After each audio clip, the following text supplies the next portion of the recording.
Bien, lo otro que vamos a ver es el aparato yuxtaglomerular, es la otra estructura importante que encontramos en la nefrona.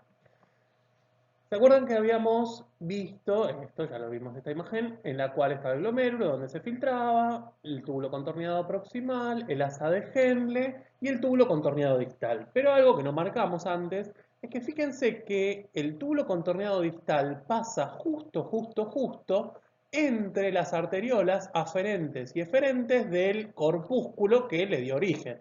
¿Está bien? Si yo sigo el sistema de túbulos, llego de vuelta a el mismo corpúsculo, justo a pasar entre las arteriolas aferentes y eferentes. Y ese lugar es re importante porque ahí está el aparato yuxtaglomerular.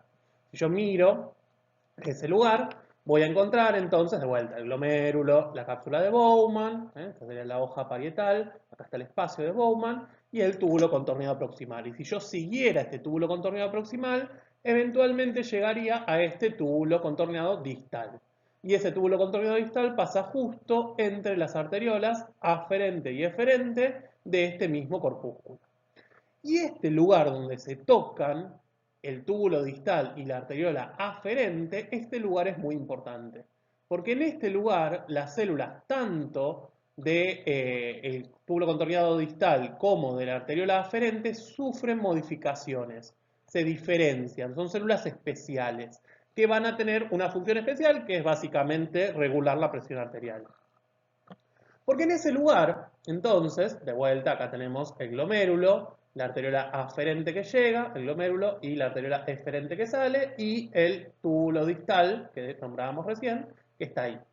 Estas células del túbulo distal que están en este lugar, que tocan a las arteriolas, estas células están muy juntitas y cuando uno las mira al microscopio óptico, la verdad es que lo único que se ve es una gran mancha. Entonces justamente le pusieron mácula densa. Mácula quiere decir mancha.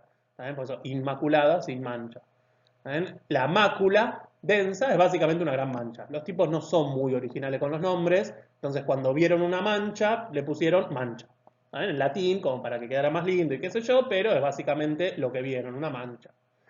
Y las células musculares de la arteriola aferente que están en ese lugar se llaman células yuxtaglomerulares, o sea, en el medio de los glomérulos.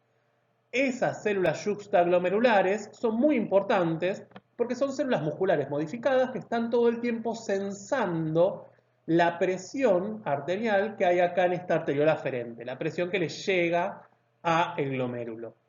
Y cuando esa presión está baja, lo que hacen es producir una hormona llamada renina.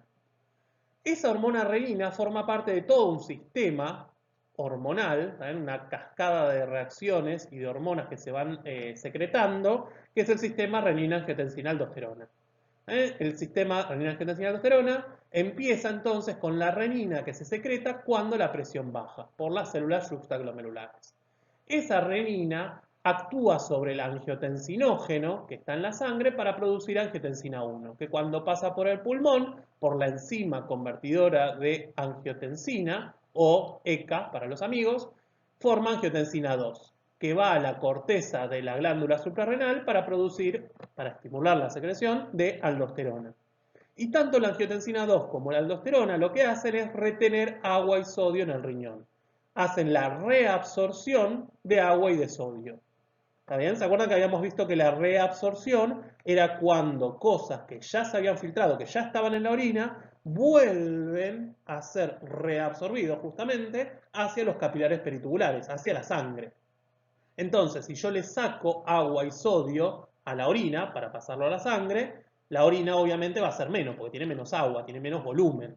En la diuresis, que es el volumen de orina que secretamos, va a bajar, vamos a orinar menos. Pero toda esa agua va a ir a parar a la sangre. Y si va a parar a la sangre, aumenta la cantidad de sangre, la cantidad de líquido, la volemia, ¿se acuerdan que se llamaba? Entonces, si aumenta la volemia, ejerce más presión contra las paredes de las arterias y por lo tanto aumenta la presión arterial.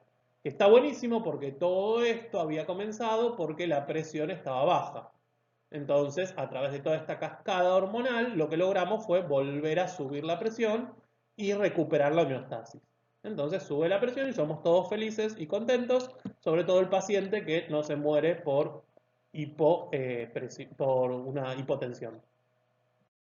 Bien, y en esta última parte lo que vamos a ver un poco es la parte más histológica, la parte de qué células podemos encontrar. Fíjense, acá veo un glomérulo. Entonces, si veo un glomérulo, estoy viendo corteza, porque habíamos dicho que los glomérulos siempre, siempre están en la corteza.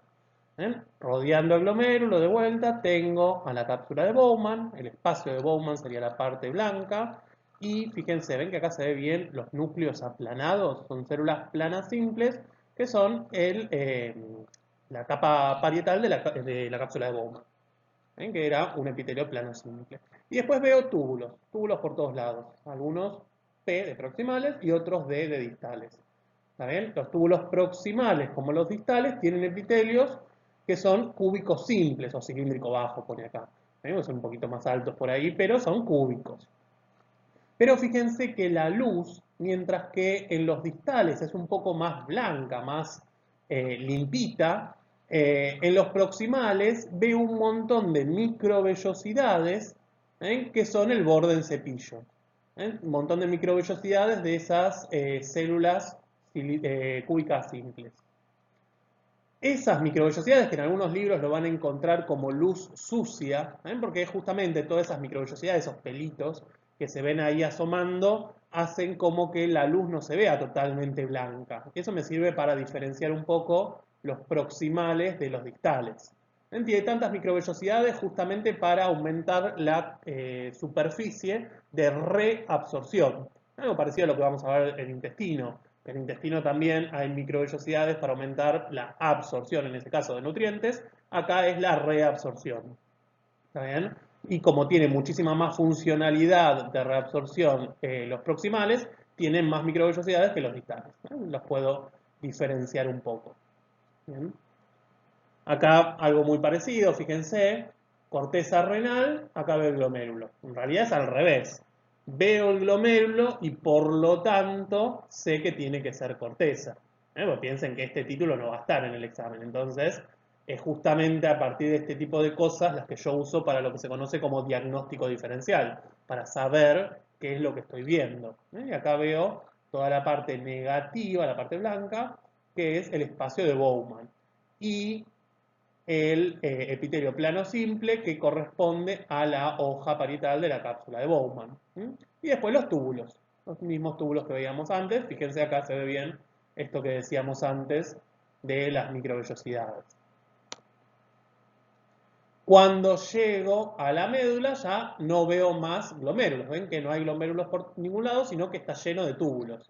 Entonces tengo que, a partir de que veo solo túbulos, sé que es médula y que ya no es corteza. ¿Bien? Y acá puedo encontrar varios túbulos. Todavía encuentro los túbulos proximales y distales, ¿está bien? Que veíamos antes, pero ya encuentro también el asa de Henle. ¿Se acuerdan esa que daba la vueltita? Que tenía dos partes, la parte gruesa y la parte delgada. ¿Está bien? Bajaba y volvía a subir, por eso descendente primero y ascendente después. Pero histológicamente lo que más me interesa es que hay segmentos gruesos, que son gruesos porque tienen epitelio cúbico simple, y segmentos delgados, que son delgados porque justamente son más planitos, más delgados. El epitelio ahí es plano simple. Entonces, ¿ven que acá hay un montón de tubitos de epitelio plano simple? Algunos de esos, entonces, son segmentos delgados del asa de Henle. Otros son la otra estructura que podemos encontrar que también tiene epitelio plano simple, que son los capilares. ¿Se acuerdan que acá estaban los capilares peritubulares? En algunos casos voy a poder encontrar, como acá, voy a poder encontrar que adentro de alguno de esos tubitos hay un hematit, también un eritrocito, un glóbulo rojo. Entonces, obviamente, si tiene glóbulos rojos, hay sangre y por lo tanto tiene que ser un capilar. En cambio, los segmentos delgados lo único que transportan es orina.